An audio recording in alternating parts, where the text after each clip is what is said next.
What's good, R&B squad? This is Heart of Ruth. I trusted this message meets you guys in good spirits. If you are new to this family, we don't believe that you're here by accident. Welcome. We're happy to have you. And Jesus is, of course, always happier. So, I have a couple messages that came from a dream that I had and some things that I saw in the spirit. And if this message is for you, y'all know how we do it here. If some things are for you and not everything is, eat the meat, spit out the bone, take what's for you, and leave the rest. Happy Friday, by the way, guys. Happy weekend. So let me get right into the first thing that I saw. It comes from a dream that I had. In this dream, I saw this lady. She was sitting in a chair and she had some other women around her, a few other women. The other women I was made to understand were her friends. And what stuck out to me about this lady sitting in the chair is that it looked to me like she had just left her home without really putting herself together. So, what she was wearing and the way her hair looked, everything just looked unkempt. It looked like she had just run out of her home just as she was. And she started complaining about things that were happening in her body.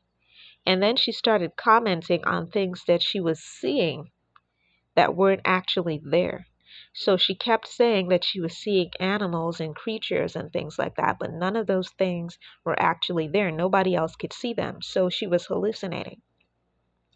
And I said to the ladies who were with her, I said to her friends, you guys need to do something. You need to do something to help her because it appears as though she's having some kind of episode, like a psychotic episode or something like that.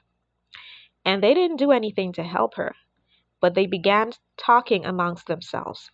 And from what they were saying, I gathered that she had taken some kind of drug and that this was the result. And then I noticed another lady that was standing not too far away from them watching all of this happen. So she wasn't a part of the group, she was by herself. And she was speaking to herself and she said out loud, this is exactly what she wanted to happen to me. And she was saying that about the woman who was sitting in the chair and having the hallucinations. She was referring to that lady and she said, this is exactly what she wanted to happen to me. And that was the end of the dream. So for someone, there is somebody who has been coming against you, and their intention was to make you lose your mind. They intended for you to have some kind of mental breakdown.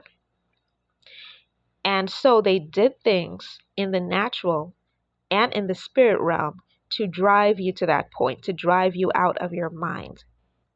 And the motive was jealousy. That was put very strongly on my spirit, that this person was doing it out of jealousy. However, notice in the dream, the woman who was standing off in the distance said about the woman who was hallucinating in the chair, this is what she wanted to happen to me. So exactly what this person intended for you is what is going to happen to them. And what's more is that a part of what is going to happen to them is going to be self-inflicted. Because notice that the friends of the woman who was hallucinating, they said she took a drug. So some of these people who have been coming for y'all, they have problems. They have substance abuse problems. They cannot get through the day without being high. They literally have to get high to get through the day. But they're sitting there worried about you and trying to make you lose your mind when they were already halfway out of theirs.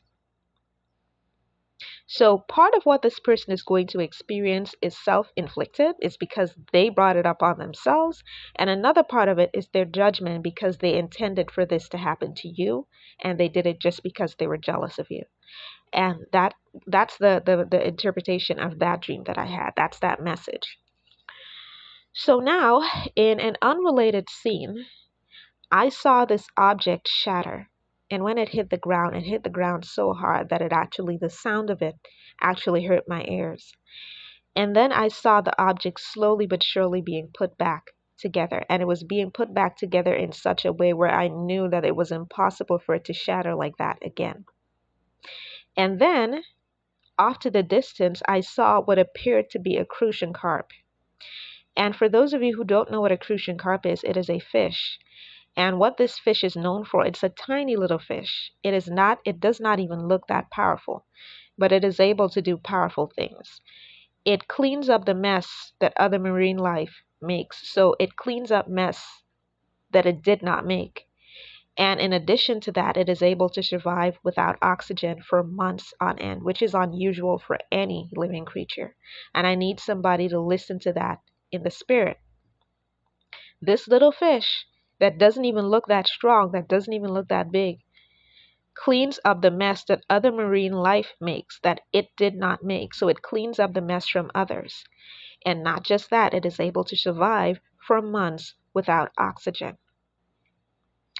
So the Lord had me understand that this is about a relationship, for whom this is for. And it could be any kind of relationship. This could be a relationship that you had with a business associate. This could be a relationship that you had with a family member. This could be a relationship that you have with a friend. This could be your God ordained partner. The common denominator is whatever kind of relationship it is, God put you in this relationship. God intended for this person to be in your life. God intended for you and this family member to be close. God intended for you to have this business associate. God intended for you to have this friend. God intended for you to have this partner. Intended for you to marry this person. And so you and this individual went through a very painful separation. Like I said, when the object hit the floor, the sound of it hurt my ears. It was that loud. So the two of you went through what was a very difficult and painful separation. But God is going to put y'all back together in such a way where that will never happen again, where you will never separate like that ever again. This time it's going to be solid. This time it's going to be foolproof. And then the fish, the use of the fish, the crucian carp. Remember I said that this is a fish that cleans up the mess that it didn't make, and it can also survive without oxygen for months on end. So that is your relationship with this person. There is some things that this person is healing from, and some things that you are healing from.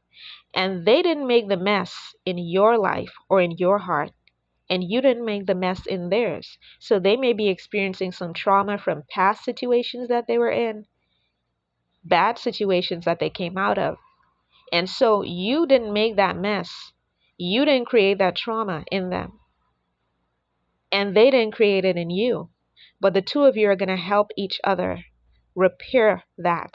You're going to help each other heal in the same way that this fish cleans up mess that it didn't make.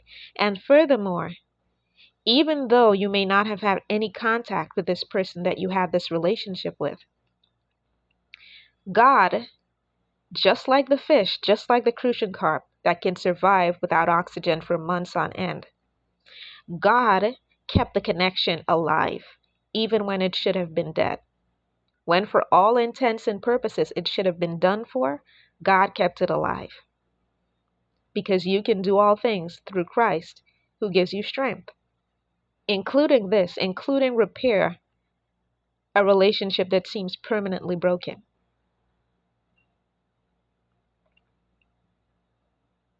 So those are the two messages, guys. I hope that those messages bless someone. I love you guys. I will be back with another word as soon as the Lord releases me. Take care.